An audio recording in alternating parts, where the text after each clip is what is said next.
Our next panel, we're really talking about the skills that we have in Calgary. How are we attracting them? How are we retaining them? And how are we training them to be future ready? And so with that, I'm going to have them all introduce themselves. And Dave, if you could wrap it up before 12:30 on the intros, that'd be awesome. That'd be awesome. Thanks, Dr. Finch. All right, DeAndre, could we start with you? Sure, and I'll try to be not as lengthy as David over here. Hello, everyone. My name's DeAndre Wilson. I'm the Executive Director of Work Integrated Learning at Calgary Economic Development. And so for those who maybe aren't familiar with Calgary Economic Development, we're a civic partner to the city, and we're really focused on stewarding Calgary's economic strategy. My specific role with Calgary Economic Development is leading an initiative called TalentEDYYC, which you might have heard a little bit about from some of our previous panelists. And we're really focused on how we can connect with the various post-secondary institutions and connect them in with different business partners, nonprofit partners, civic partners, to align education with the needs of work and industry. And so that's really what my role is about. How can we make sure that those alignments are there, those skills are being developed in our future workforce, and how we can help spur innovation within our businesses and nonprofits by leveraging student talent. Try to be less than 20 minutes. Thanks, Jason. Hi, my name's David Finch. I'm a professor at Mount Royal University in marketing. My area of research is workforce development. So I really focus looking at the development of a skills ecosystem, really at a local and community level. Since 2019, I've been part of an organization called the Learning City Collective, which DeAndre is now the board chair of, researching the opportunities for communities to play a more central role in activating and developing an inclusive learning ecosystem. Hi, everyone. My name is Michelle Turon. I'm a leader with our talent acquisition team in human resources with the City of Calgary. And so my team works with our departments and hiring managers to fulfill their recruitment needs, talent acquisition needs when it comes to specialized positions. So, familiar with the challenges, et cetera, we face when recruiting. The other role of our team is we do coordinate our student programs with the city and connect business units, departments, managers with the various institutions on the different programs they offer as well. So certainly interested in making connection with you later as well.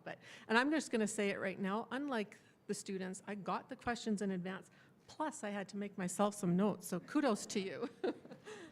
Thanks, Michelle. And now that we're ahead of schedule, thanks, Dave.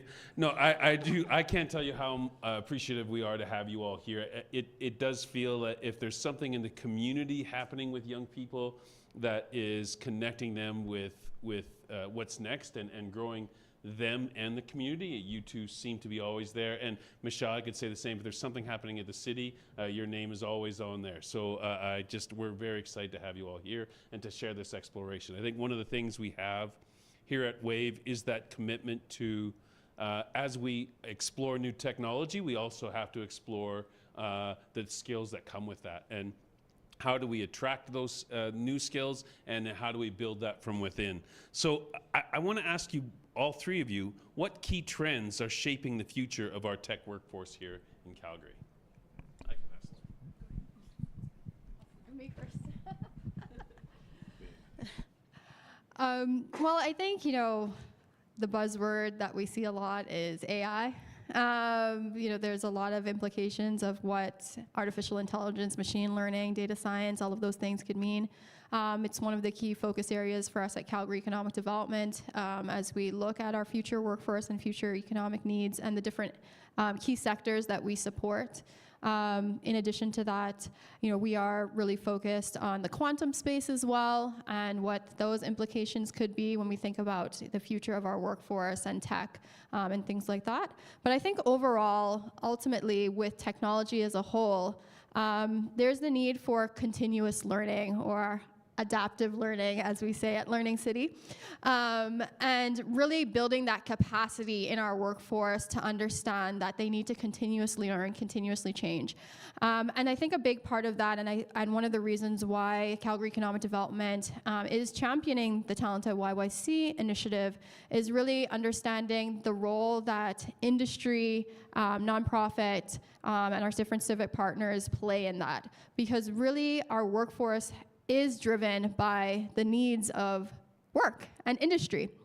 And so how can we make sure that the different training programs are aligned to meet those needs and are developed in a way that allows those folks that are going through those programs, those different learners at whatever stage they are in their career, have that adaptive capacity to meet it. And so being able to embed work-integrated learning principles in these different programs is really important so that students and learners can build those transferable skills or adaptive skills that they need. So whether that's about critical thinking, communication skills, recognizing that they have to be continuous learners, those are the different types of things that we really want to see as we look at those different trends in technology. They're constantly shifting, constantly changing, and so that adaptive capacity is really key to meet and align to those trends. Good answer. So I would challenge the question. I think we need to drop tech from that question, because one of the things we've certainly seen in the data over the last decade is this concept of adaptive capacity is the killer skill. It's the skill every employer wants regardless of size, because they have no idea what next week is going to look like, let alone next year. The challenge with the traditional learning system is we focus on what I call vertical skills, skills that are really discipline specific and often industry specific. And what we saw in 2014, and Calgary got a precursor of what the future is going to look like, is when people not only build a career and build a life, but build an identity tied to a very specific, often functional task or tied to a very specific sector. It's difficult to decouple themselves from that sector when the sector no longer needs them, right? They are in fact become victims of the externality because they no longer have agency, because they are dependent on global market pricing for oil and gas, period. If you build what we call horizontal skills, which is tied to enabling skills, which allow you to in fact have agency, work across sectors, work across disciplines, that's what's essential. And unfortunately, the current educational system, formal and informal, spends little time really focused on developing and establishing agency for employers and employees, and very little time building that lifelong mindset that is essential. One thing I always talk about is 50% of 5-year-olds today are going to live to be 100. My kids are going to be having 60-year careers.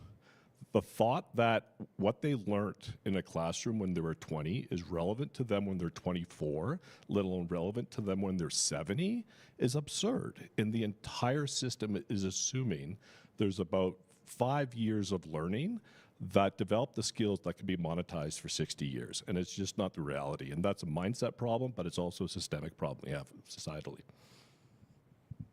Yeah, I totally agree with you on those softer skills, right? Tech's important, but it's that critical thinking, that being adaptive, that emotional intelligence that is really going to be key not only in tech but other positions in the future as well. And that's what organizations need in order to adapt and adopt quickly. I'm just going to add a couple of things to what you said. From an HR perspective, I mean, we've always had demographic shifts in the workforce, but again, that's going to continue to shape the workforce of the future. Millennials, Gen Z coming into the workforce now have different values than others do. So how do we present ourselves as an employer to match those values? And I think the pandemic taught us too about the remote and hybrid work styles. That's going to shape how work is done in the future. Do I have a desk to come to every day, or can I just go anywhere and do my work? So that's something that we're shifting at as well. And I think, Dave, you were starting to get into that almost micro-credentialing piece, right? So, you know, we both started our career, that's how we met, was we were both Betamax technicians and repair technicians, and we've since transitioned from there. But Dave, do you think that post-secondaries, universities and colleges are prepared to deliver adaptive workforce required for the future? Not only are they not prepared, they have absolutely no ability to adapt to meet those requirements. I shifted into academia after about 20 years in industry, and remember, and this is unique to universities, we sign 30-year-old PhDs to lifetime contracts, right? Think about that. Lifetime contract for a 30-year-old PhD, because when they secure tenure, they're going to be there until they're 65 or later, right? When I first discovered this as I became a professor, I realized, boy, looking back at my undergrad years, I remember why I was looking at case studies from 20 years ago, because there's very little incentive to update them. Now, what I've seen in the system as a whole is there's an enormous number of innovators in the system, but we have to focus at the bottom, not the top. The institutional inertia, the structures in higher education. I sit on the Minister's Council for Higher Education and Skills, and the answer is we have 26 post-secondary institutions that are not a system. The common thing I say is stop talking about this as a system, because it's not a system. It's 26 silos working independently. In those independent silos are additional silos, right? And then we expect students to be able to navigate and maximize their opportunity. And here's the business case in higher education that, I'm a marketing prof, so I look at everything from a sustainable competitive advantage perspective. A four-year university degree in Alberta takes about 10,000 hours of work. Okay, it costs about $80,000. The average student debt is $35,000. Okay, that's an opportunity cost, right? A third of the students who start post-secondary in Canada never complete. Okay, 40% of those who graduate from a university four-year degree are underemployed, meaning that they've taken the same job out of university that they could have taken out of high school, and that cost them $80,000 and 10,000 hours, right? That's a terrible business case, right? So the answer, I spent the first decade in higher education, Jason, trying to break the system from inside. And I'm a big believer of, coming from my background, the tech space, we've got to disrupt it externally, right? And disrupting it externally is recognizing 85% of the learning system is actually outside of what we would call certified learning, right? We have the capacity in the system right now. It's just not recognized. And we don't identify and leverage the competencies that are developing in those non-certified and informal learning opportunities. Am I supposed to respond to that? Yeah. You want to respond to that? I can say a few things. As David said, we do work closely together as a part of Learning City. I always appreciate David's comments as someone who works in a post-secondary institution, but Tenure. Yes, I was going to say that.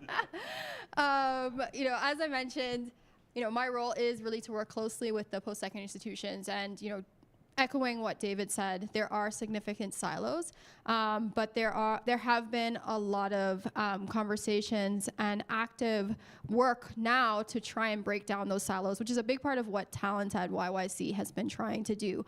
But I think to echo David's point, again, it is really important to have that external lens to it and to have that industry-driven focus to it. That's where we've seen the traction, because within those institutions, as David alluded to, there's so much bureaucracy.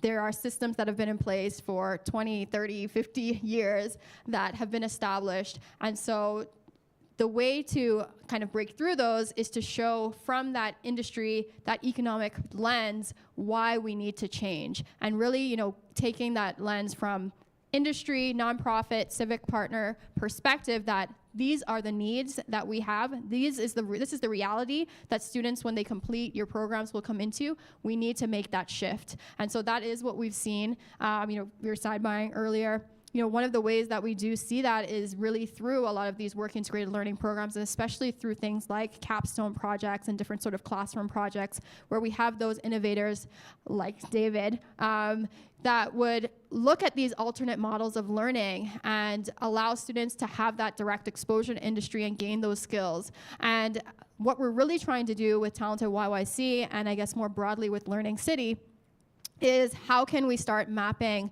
all of those different opportunities to break down those silos, both within those post-secondary institutions as well as those non-credential learnings outside of the post-secondary institutions. So I think that there's possibility there, and I do think that there's progress being made, but it has to come from both of those perspectives, both the credentialed learning as well as the non-credentialed side.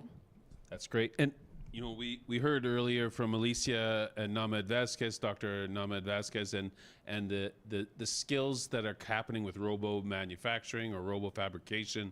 We're seeing it with the AI skills that are necessary. Michelle, you know, we're seeing lots of micro-credentialing. We're seeing, you know, the city is really good at offering those learning opportunities, but what are those challenges you're facing with upskilling the workforce? Oh, with upskilling the workforce, well, specific to the public sector, right? And I won't say specific to City of Calgary, but certainly we see many of these. So for upskilling, the first is budget constraints, right? There's probably so much that we want to do just in terms of the new technology that we want to investigate or implement, but we have to be accountable for the money that we have too. So it's finding that balance in terms of where do we invest those dollars, right? I'm going to flip my page here.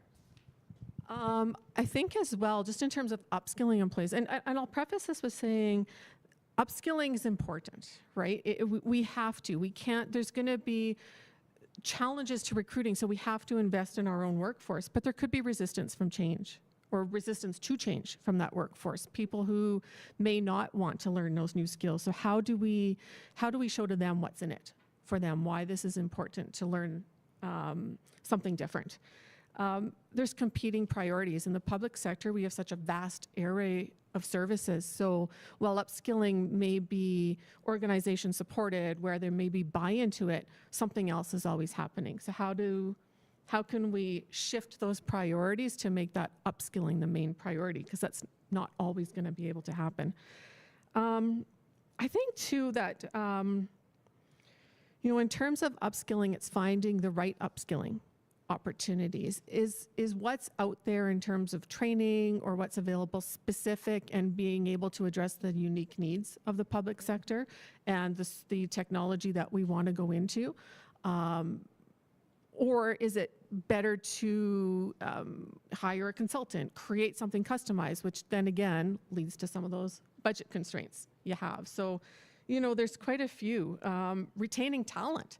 You know, you upskill your talent that you have, you convince them that we want to invest in you, they might then be scooped up by another organization that is looking for people with those skills too. So those what I would consider the main ones. You may have others that you want to share. No, that's great. Like, I think you're starting to get into that, that there's retention for sure, but then we're competing with all this growing tech ecosystem here that's screaming for talent. So DeAndre, how is TalentEDYYC playing a role in attraction of talent and building talent? Yeah, so, you know, at CED, as a part of our talent strategy, there are 3 streams, which I guess typically for talent there are attraction, retention, and development. And so, you know, a big part of our strategy is, and especially for TalentEDYYC, we're really focused on that retention and development aspect of it. And so when we look at the talent that we have here in our city, how can we ensure that we're upskilling? How can we ensure that we're retaining those highly qualified young people, especially who are coming out of our post-secondary institutions, and connecting them in with opportunities that will allow them to continue to develop those skills on the job? How can we pair them with mentors that will continue to allow them to grow? But at the same time, from that talent attraction lens, recognizing, okay, where are those gaps within our current ecosystem so that we can bring in folks that can fill in some of those specific points that maybe we don't have currently in our city. And so that talent attraction piece is part of a broader strategy, our broader economic development strategy as well. And I think most folks will be aware of our new city brand, our Blue Sky City. And so a lot of that is really how are we looking at comparable markets to say, okay, they might have some of that talent that meets those gaps, and how can we bring them here to Calgary Calgary and fit them into our ecosystem to meet those specific needs. But really, it has to work together. And the priority is really looking at what do we have here in Calgary and how do we continue to grow that. And so that's a big part of what we're doing with TalentEDYYC specifically, looking at all of those different levels of post-secondary institutions, but really, as I said before, looking at those needs of industry, public sector, private sector, and nonprofit, and saying, how can we connect in with the talent that we currently have, because we do have a vast array of talent, and how can we get them into those roles? David mentioned before about, when the oil and gas downturn, and the folks that were tied to a specific sector felt as though they had no place to go. One of the initiatives that we piloted and championed through Calgary Economic Development was the Edge Up program, and how we could transition oil and gas workers into tech fields to help them realize that they're not tied to a specific industry, but they do have those transferable skills, those adaptable skills that could help them fill some of those needs. And so really focusing on that, and then understanding from within that ecosystem, okay, where are some of those key points where we can bring folks in that can mentor our talent here and get them to that level that we want them to be as we continue to innovate in our city. So going off script, you talked about the importance of collaboration between post-secondaries, industry, and organizations like Calgary Economic Development and other NGOs. Where are you seeing that happen? Where are some of those big employers like the City of Calgary and post-secondaries and NGOs and CED and industry coming together? Do you have an example of that kind of collaboration yet? But yeah, I mean, it's so important, right? And as I mentioned, so my role is really focused on work integrated learning, and so that's really the point that we've been focusing on, to bring in those collaboration pieces. And so a part of that is around, what are some of those key challenges at the city that need to be addressed, and so how can we bring in post-secondary partners with students that are working on some of these different things, that are learning those things in their classroom or doing some of this research, align with different professors in those institutions and bring them together, while also bringing in some specific industry partners that might be able to provide that specific mentorship to the students. As you're aware, we've done challenges with the city. We did one earlier this year. That was back in, I think, February, really focused on EDI and the equity index of the city, and how can we address some of those needs, leveraging tech and data, and brought in students and brought in industry partners as a part of that. We'll be doing another one that's really focused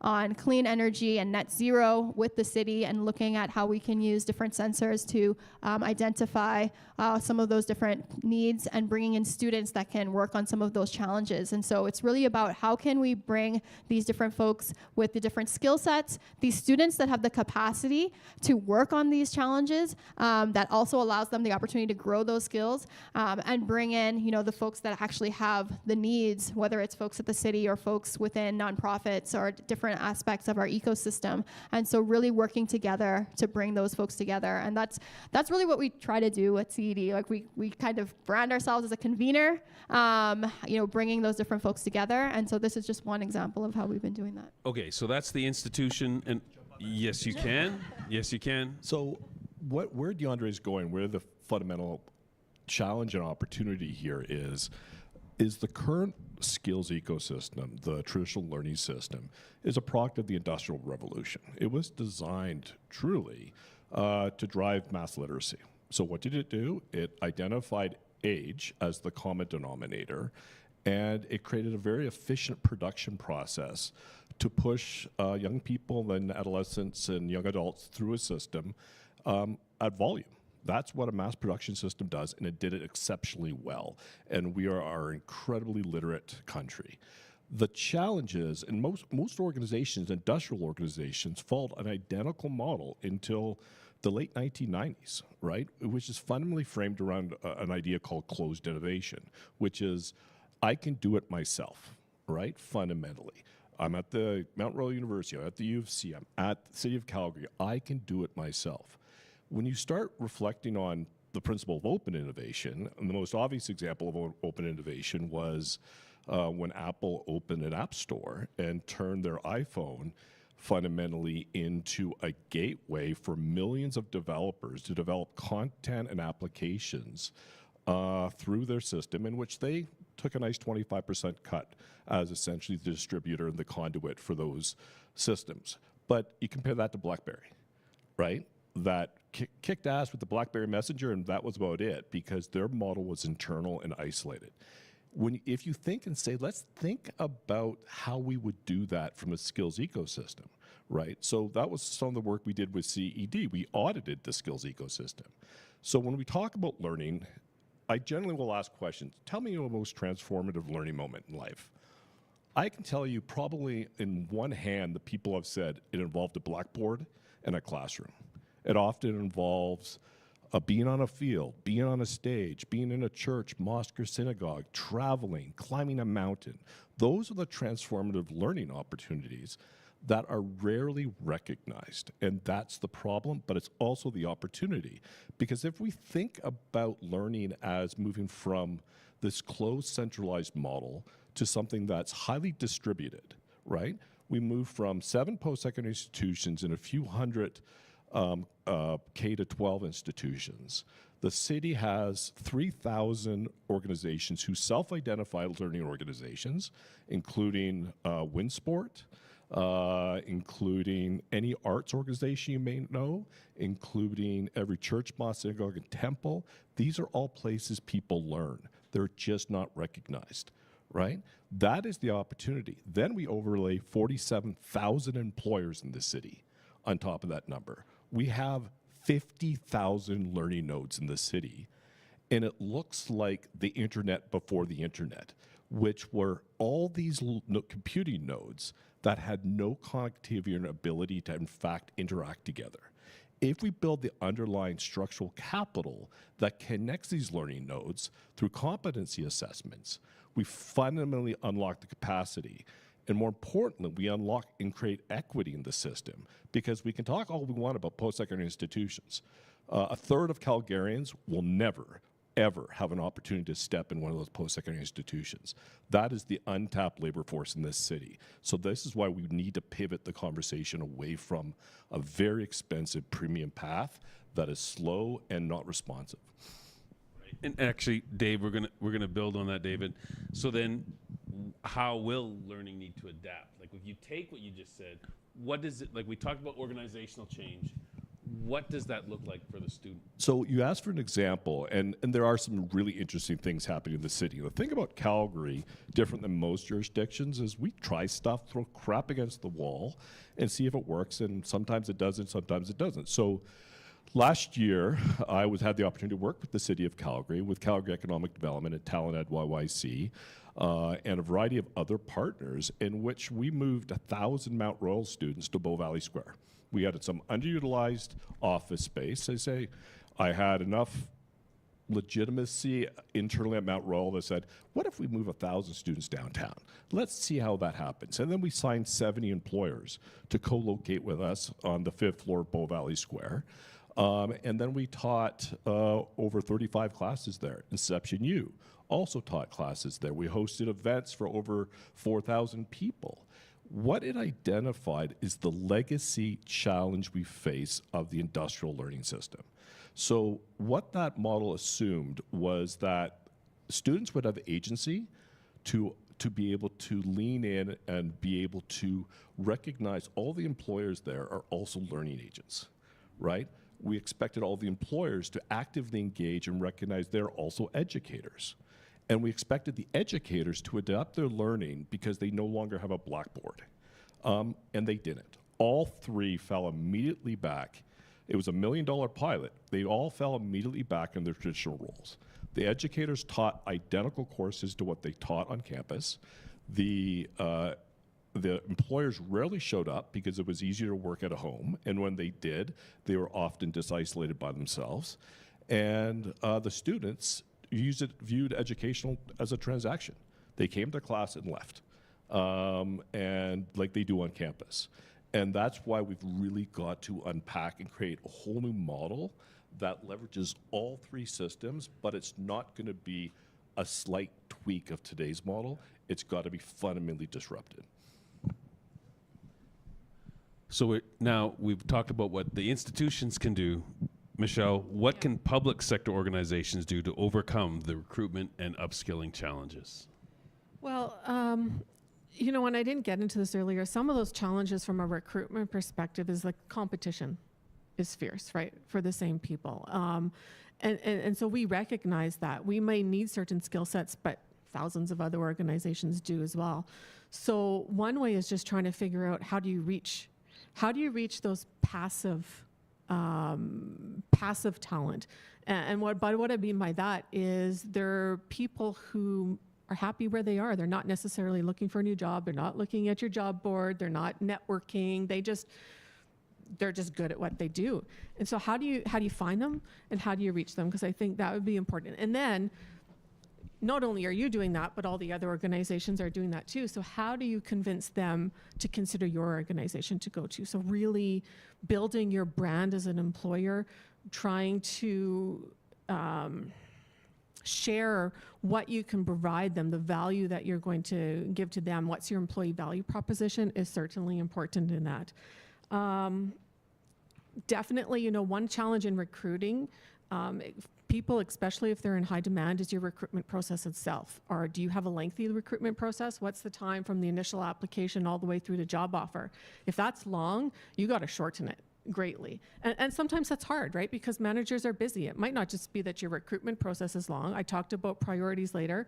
They just might put recruiting on the back burner because there's another fire to put out. But you have to be very, very mindful when recruiting that this group of people that you're trying to attract is looking at other opportunities too. So move quickly. Right. What else?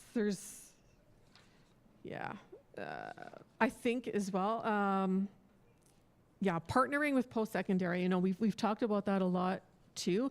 Talk about that skill shortage in the marketplace. So you might not be able, there's a demand for people outweighs the supply for what you're looking for. So I really do think building those post-secondary partnerships is important. Like at the city, we're trying to take advantage more of those capstone courses where, students are being exposed to industry-specific problems, getting that experience, but then we as an employer gain from that as well because we're learning new things, right? And so what you're doing is you're building your talent pipeline before they're out in the world getting that experience, making the connections, and hopefully convincing them to consider the public sector as an employer. Hate to say it, but sometimes the perception out there is the public sector is not an opportune employer to work for. We're considered slow. I don't think so. But, there's a perception that we could be considered slower. There's limited, our salaries below market. But that's not always the case. So it's really, once you're building that pipeline from when they're younger, showing them the value. What's the purpose of the work that we do? What's the impact that we're giving to the community that we serve? That value is sometimes greater to people than a salary or the perquisites they get to. So just a few. No, and I'm really happy that you said that, Michelle, because I did want to just piggyback on that and really hone in on, we talk about there's this like war for talent.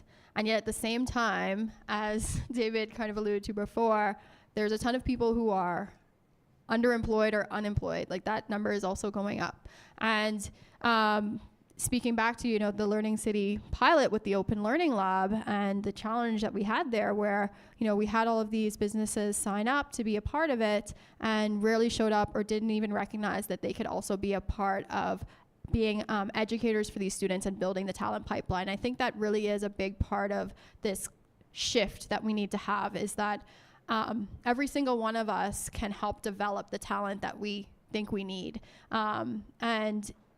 It's almost impossible that you're going to get a perfect candidate for all of your roles. Like that's never going to happen. And for some reason we've shifted to this mindset where a lot of folks when they're in recruiting, like, yeah, we want someone that meets 100% of the requirements and we're going to go and, scout and poach people to have that exactly perfect person when there's so many opportunities to exactly to your point, potentially work with post-secondaries or, work with other non-credential organizations to find that talent. And really, if you just invest a little bit in helping them with, learning and adapting to your work environment, you're also going to get probably a more loyal employee, but you're going to be contributing to this skills ecosystem and having more of that adaptive capacity all across our city. And so I think that's really a big part of the mindset that we need to continue to shift, especially, like I said before, a lot of this needs to be like industry driven and driven by, the employers,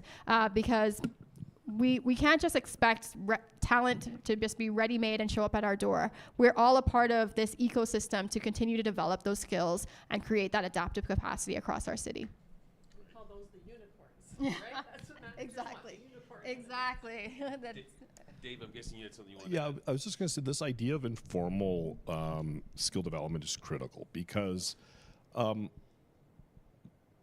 the workforce and the workplace is changing so dramatically, whether it be distributed work teams across different locations, whether it be working in an office that once had 20 people and now have 3 people in it.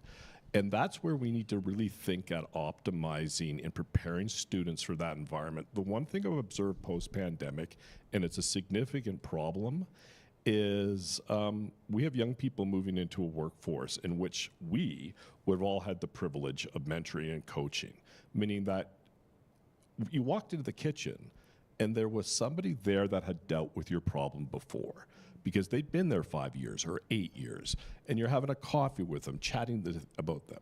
Now we're having 22 and 23-year-olds come to an office. Often, from my experience, especially in the creative space, they might be one of 3 people there. Right?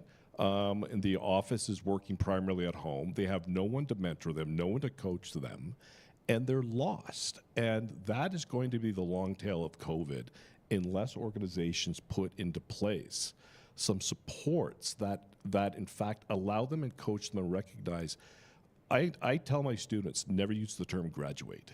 And so all our students do is transition on a Friday from one learning environment to another on the Monday when they in fact walk across that stage.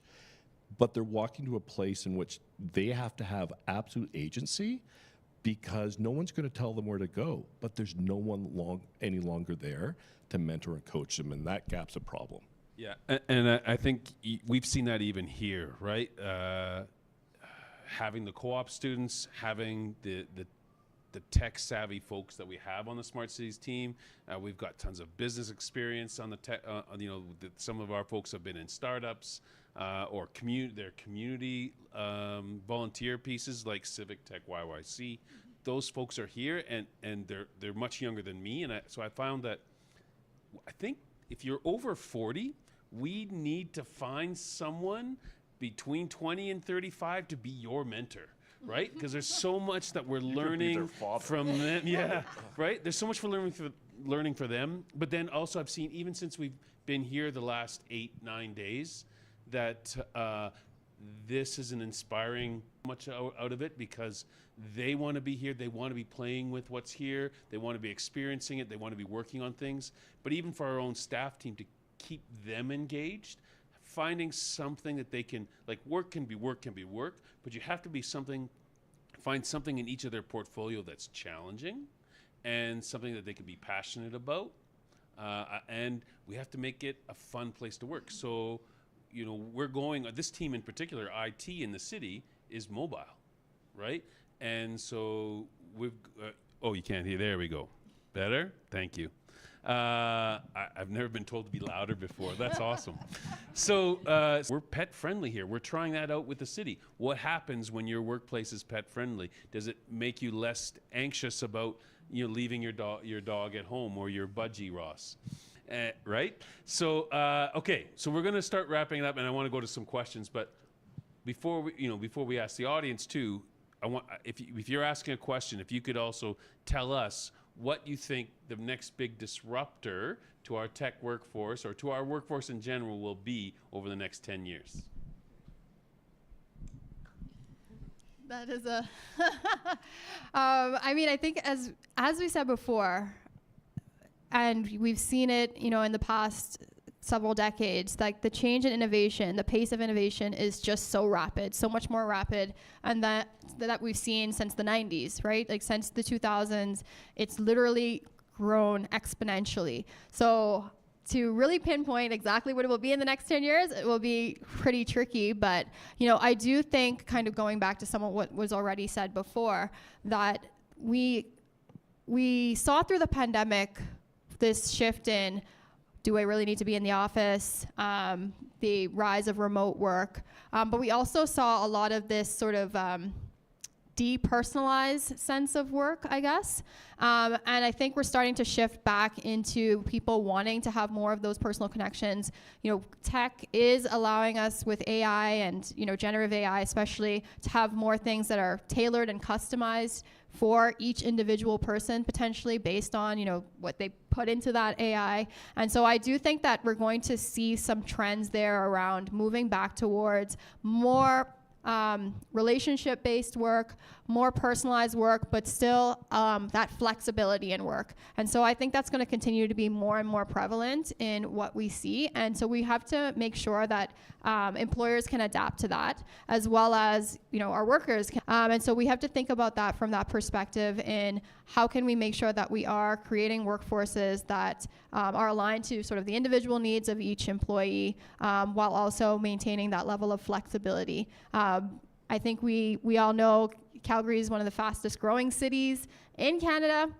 We have a large immigrant population here, and so understanding and adapting to that as well from those individual needs will be really, really key. And we see that as well in our international student population as well, though I don't know, the feds may have one thing or another to say about that with some of the international student visas going on, but I do think that will continue to be prevalent in what we see for Calgary. And so being able to support each individual, wherever they're from, regardless of if they've been in Calgary for generations, if they're new to Calgary, if they want to work in the office, if they want to work from home, if they have different language needs, if they're neurodiverse. These are all different things that we will see as a shift moving forward, and leveraging technology to support each individual worker will be really, really key.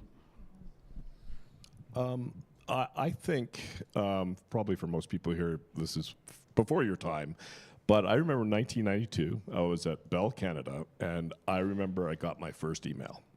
I remember going to my first website, and we didn't have one, and we were Bell Canada, because we didn't know what it was. I see 2024 as 1992, meaning that if you looked at what happened between 1992 and 2002, we were still 4 years away from Google in 1992, right? If you look at the disruption that's happened in the tech sector over that decade and how it fundamentally redefines society and the workplace, that is, I believe, the opportunity we have here at a city level. So the equivalent is we've historically, as a city, assumed that's not our job. I always tell the story. I was presenting some research to City Council once, and the first question to me is, Dr. Finch, I think you're in the wrong place, because if you're here to talk about education, you should be talking to somebody in Edmonton.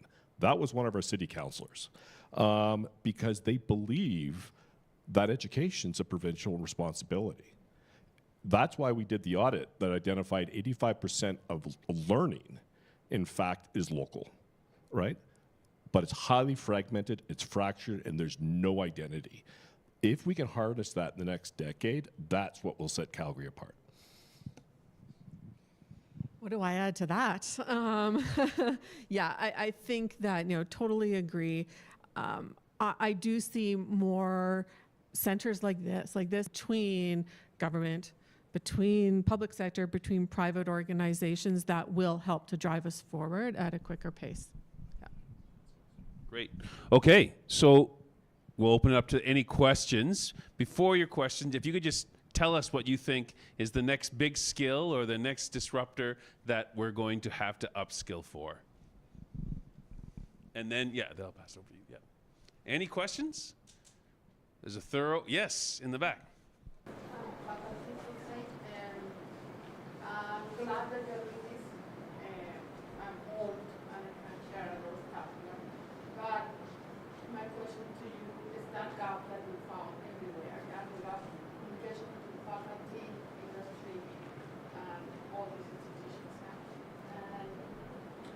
What are the steps? What are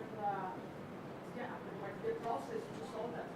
Okay. That's the big gap here. I have attended attended many conferences last week exactly with the law enforcement, and I can see the gap between them and computer science. Yes? Just because there is no communication there. Yeah. There is no just lack of communication. There is that gap. I have been with the industry, control systems, computer science, universities, same problem. People trying to build or reinvent the wheel. Yeah, let's say that. I saw the police trying to learn all this stuff that computer science learned in many years. Yeah. Why are you doing this? Why are you spending hours learning something instead of doing your job? Why we don't work together?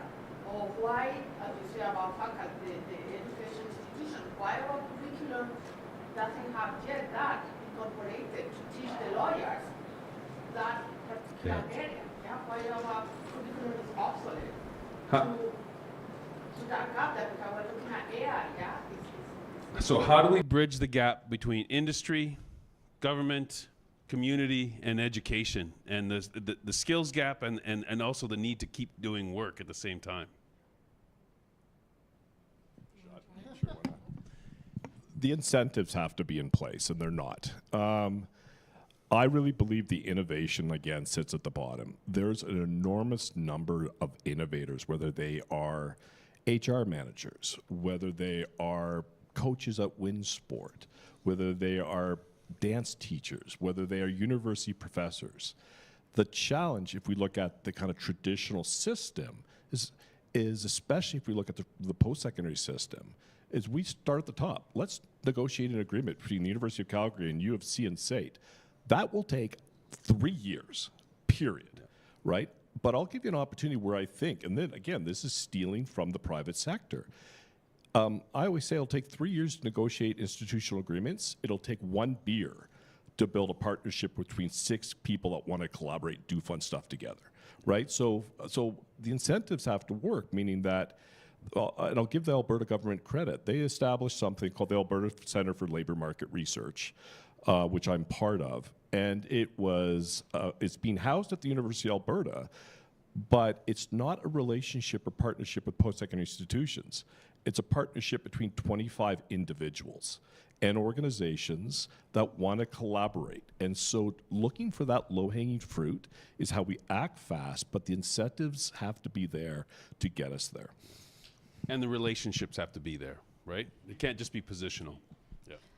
Yeah, and I think just to piggyback on that, on the incentives, it is really key. I think, the incentives are the starting point towards that culture shift mindset. And I guess I'll also give a small kudos to the government of Alberta as well, because, they did put in a mandate for Alberta 2030 for every post-secondary institution to have work integrated learning in every single program by 2030. So they are really trying to push the post-secondary institutions past all of this 50-year bureaucracy that they've had and say, you have to work with industry. You have to do that collaborative type of learning. And so that's the start, breaking down some of those silos. But at the same time, yes, you do really need those innovators, those folks who are going to kind of be the first to adopt that change, to start moving things forward. And I do think, as I said before, that each and every one of us can be that. Like, every small business, every nonprofit, every civic partner, everyone in the public sector, if they're committed to being a part of developing those new skills, there's nothing stopping you from reaching out to an innovative professor to say, yeah, we're going to do something a little bit different. And, TalentEDYYC, I'll do my plug, my TalentEDYYC and Learning City, we are really trying to help be those conduits and connectors to make that happen, both in the credentialed and formal learning space and in that informal learning environment as well. And I think that work integrated learning, doing feedback sessions with the students afterwards, right? Because again, Saksham is a brilliant computer scientist, but after his co-op, when he goes back to school, they're going to ask him, so how did things work out? And he said, well, I had all this opportunity and all these tools when I was working at school, but then when I go to the City of Calgary, I'm having to do these tasks with standard computers and standard software. I don't have the compute power. How do I need opportunities I need to learn how to work within restrictions, right, and constraints, and within budgets, right? And so that'll be one learning I think he had. The other one, I'm speaking again for my youth mentor, just file management too, right? Like you're creating so many files, but how do you store it, and then how do you pitch and sell those ideas, right? But do we take the opportunity as post-secondaries to learn from our students So, coming back? Jason, you want to talk incentives and disincentives? So Yeah. here's the challenge to everyone in this room. Stop asking for a university degree unless you actually need a university degree. You want to create a disincentive in the system. People are chasing the pot of gold because their parents are telling them to, because employers historically have asked for that university degree, right? That university degree is a statistically weak proxy for performance, and you don't need it. Sure, if you're a medical doctor, an architect, or an engineer, go for it, right? But the vast majority of roles in society do not require a university degree. Focus on skills and competencies, regardless of how they were developed and regardless of whether they cost you $10 or $80,000. Yeah, yeah. And sometimes you'll come out of university with a 4-year river guide degree and then find out the rivers are frozen most of the year. And we're working in IT. Okay, with that, I'm going to thank you, the three of you, so much for coming out today and sharing this. I